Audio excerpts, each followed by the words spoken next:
نحمده ونصلي على رسوله الكريم أما بعد أعوذ بالله من الشيطان الرجيم بسم الله الرحمن الرحيم والعصر إن الإنسان لفي خسر إلا الذين آمنوا وعملوا الصالحات وتواصوا بالحق وتواصوا بالصبر এরশাদ হচ্ছে সময়ের কসম সকল মানুষই ধ্বংসের মুখে রয়েছে কিন্তু যারা ঈমান এনেছে সৎকর্ম করেছে পারস্পরিক সত্যের উপদেশ দিয়েছে এবং পারস্পরিক ধৈর্যের উপদেশ দিয়েছে তারা ব্যতীত।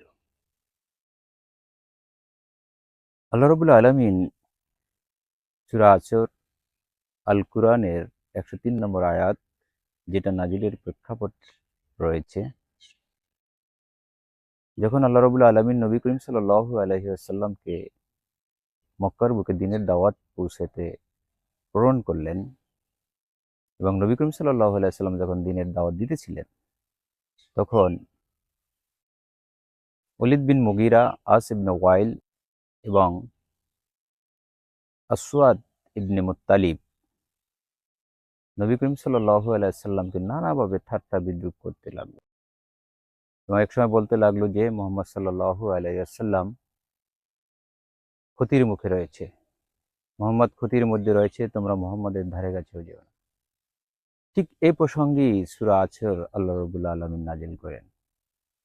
অথবা এর অন্য আরেকটি প্রেক্ষাপট রয়েছে, সেটি হলো যে হযরত আবু বকর রাদিয়াল্লাহু তাআলা আনহু এক বন্ধু ছিলেন কালাদা ইবনে উসাইদ, তার খুব ঘনিষ্ঠ বন্ধু। এমনিভাবে সে যখন আল্লাহ এবং আল্লাহ রসুলের উপর ঈমান আনলেন, কালাদা বলল, হে বোকা, তুই কি করলি? তুই এমন একটা কাজ করলি, তোর ব্যবসা বাণিজ্য বন্ধ হয়ে গেল, তোর সকল সম্পর্ক ছিন্ন হয়ে গেল, তুই এমন কাজ করলি কেন? আল্লাহর হযরত আবু বকর রাদিয়াল্লাহু তাআলা আনহু তাকে বলল যে, ধুর বোকা, আল্লাহ এবং আল্লাহর রসুলের প্রতি ঈমান এনেছি, আমার সব ক্ষতির চেয়েও এটা সবচেয়ে বড় সফলতা। এবং হযরত আবু বকর রাদিয়াল্লাহু তাআলার এই সত্যায়নকে সূরা আসর নাজিলের মাধ্যমে সত্যায়ন করে দিলেন। তাহলে সূরা আসর সময়ের শপথ দেওয়া হয়েছে। সময়টা কি? সময়টা হলো সেকেন্ড, মিনিট, ঘন্টার সমাবেশ। অর্থাৎ মানুষের জীবনটা কিন্তু এরকম, একটি সেকেন্ড, একটি মিনিট, একটি ঘন্টা, 24 ঘন্টা, দিন রাত, বছরের সমন্বয়ে একটি জীবন। মানুষের জীবনের সাথে সময়ের জীবন সম্মিলন রয়েছে, সময়ের সম্পর্ক রয়েছে। মানুষকে উপদেশ নির্দেশ পালনের জন্য আল্লাহ রাব্বুল আলামিন সময়ের কসম খেয়েছে। মানুষ, সময়ের তুমি মূল্য দাও, তা না হলে তুমি ক্ষতির সম্মুখীন হবে।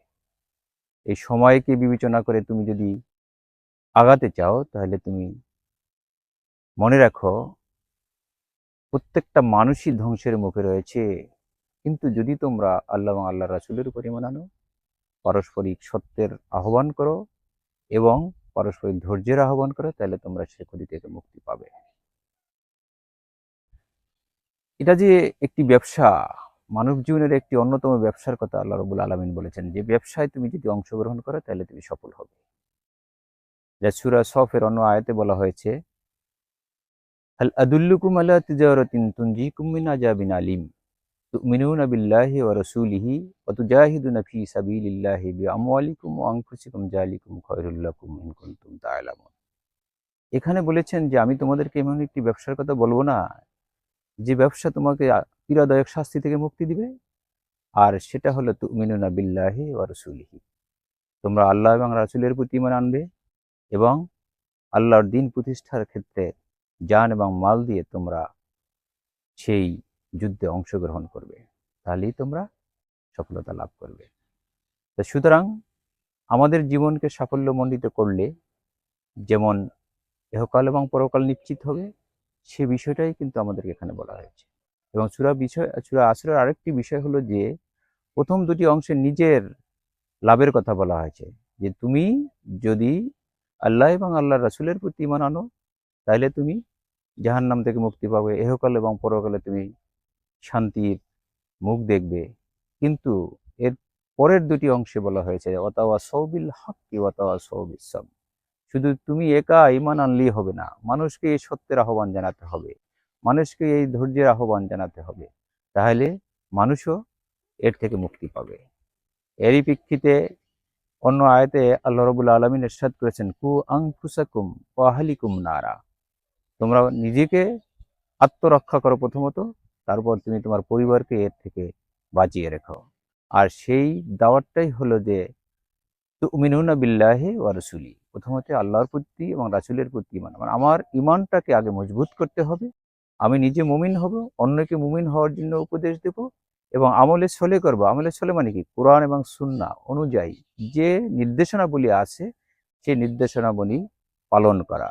ইমতিসালুল আওয়ামিরাহু ওয়া ইনতিহাউন নাওয়াহি ওয়া ইজতিনাবুন নাওয়াহি, অর্থাৎ আল্লাহ রাব্বুল আলামিনের যে নির্দেশগুলো আছে সেগুলোকে আমি পরিপালন করব এবং যে নিষেধসমূহ রয়েছে সে সমস্ত নিষেধ থেকে নিজেকে বাঁচিয়ে রাখবো।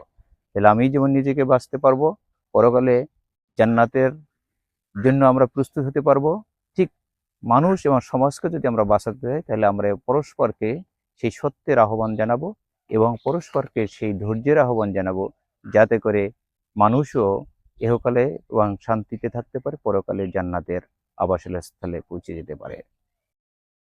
এবং ইমাম শাফি রহমতুল্লাহ আলাই বলেছেন, তোমরা যদি শুধু সূরা আসরকে অধ্যয়ন করো, আসরকে পর্যালোচনা করো, তাহলে তোমাদের জীবনটা বদলে যাবে।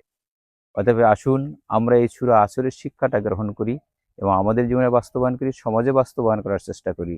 তাহলে আমাদের সমাজ সুন্দর হয়ে যাবে, আমাদের জীবন সুন্দর হয়ে যাবে, আমরা ইহকালীন ও পরকালীন মুক্তির উপায় এবং পাথেয় পেয়ে যাব, যাতে করে আমাদের সকল জীবন সুন্দর ও রঙিন হবে ইনশাআল্লাহ। সে আশাবাদ ব্যক্ত করে আমি আমার সংক্ষিপ্ত আলোচনা এখানে শেষ করছি। আসসালামু আলাইকুম ওয়া রাহমাতুল্লাহি ওয়া বারাকাতুহু।